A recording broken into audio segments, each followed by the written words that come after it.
In developing news, Donald Trump's tariff roller coaster continues this morning with hefty tariffs on dozens of nations put on pause for 90 days, and most countries, except China, now subject to a 10% fee. The US president is hiking tariffs on goods from China to 125% after Beijing hit back with its own 84% fee on US imports. Now, the 90-day pause is likely to provide little relief for Australian exporters who were already subject to that 10% figure. But it is good news for Norfolk Island, which had inexplicably been slapped with a 29% tariff.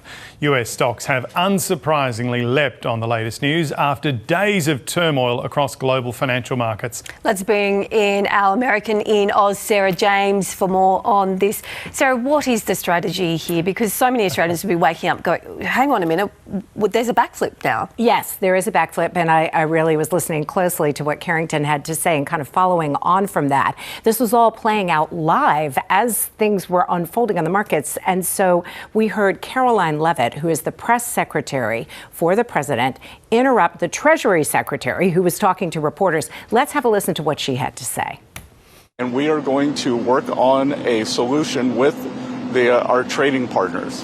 And if I could just, excuse me, Raquel, if I could just add to what the secretary said. Many of you in the media clearly missed the art of the deal. You clearly failed to see what President Trump is doing here. You tried to say that the rest of the world would be moved closer to China when in fact we've seen the opposite effect. The entire world is calling the United States of America, not China, because they need our markets, they need our consumers, and they need this president in the Oval Office to talk to them.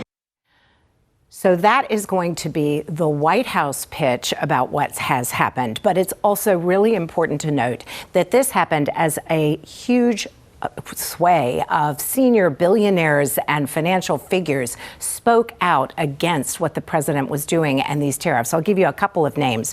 BlackRock, the head of BlackRock, Larry Fink, the head of JP Morgan, Jamie Dimon, and also Ken Langone, who is a mega donor to the GOP, to the Republicans, and who used a word that I'm not going to use on the ABC to describe the size of the tariffs that were being put on Vietnam. So we cannot, so suddenly it seemed like what was happening, the turmoil on the markets cut through, also what was happening with the bonds, because that was a big deal.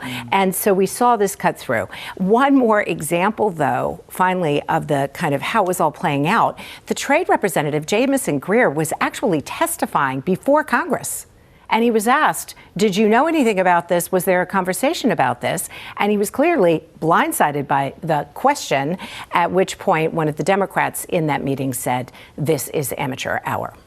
Fascinating. Ted Cruz, I saw, also was speaking to the president saying, hey, not sure how long you should do this. Do we have any idea of what happens now? 90 days of negotiation? Presumably Donald Trump's going to be hoping that people come and say, oh, we'd love to get these dropped. We can do some sort of deal with you? Yeah, I think you've nailed that. I think that's exactly what the president does want. He does like to make deals. That is his MO. You know, these things have impact, though. You know, there's not just one country in the world who can make deals. The United States can make deals. China can make deals. This can play out in a variety of ways. And what are those deals going to mean in the meantime? I'm holding my iPhone in my hand. What's going to happen to the price of an iPhone?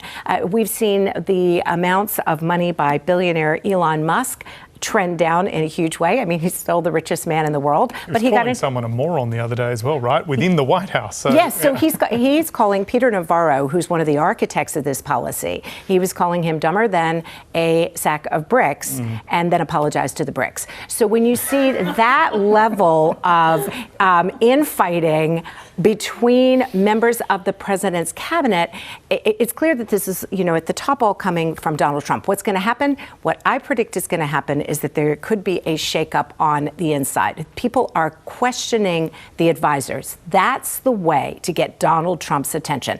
Don't criticize the president, criticize his advisors, those poor advisors who gave him bad advice. Meantime, he is going to position this as a great opportunity for him to make deals with individuals, and the markets are going to watch and wait. They had a great bump right now. They're going to watch and wait, and they're hoping that cooler heads will prevail and that this won't continue.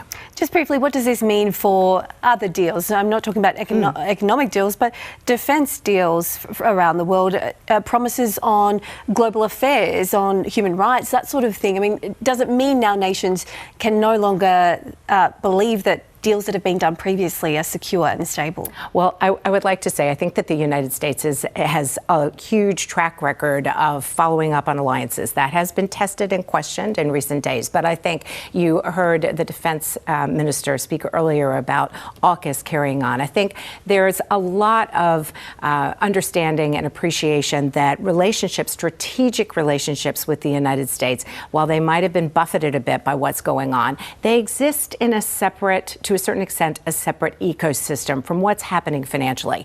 This is a president who's always loved to work in that financial space. The strategic implications and the strategic partnerships, they do travel along a different track. And there's a lot of that's going on very well behind the scenes, and a lot of enduring partnerships and understanding, not just at the very top levels, but lower down, that can keep that going on track. As the president, and those who are talking to him determine, what really is the strategy here? What are you trying to achieve by these tariffs? And I think that this is the first time we've seen him blink. And that's important because it indicates there's room to negotiate. And with Trump, it's always about negotiation. Some flexibility. Sara James, thanks very much. All right, pleasure.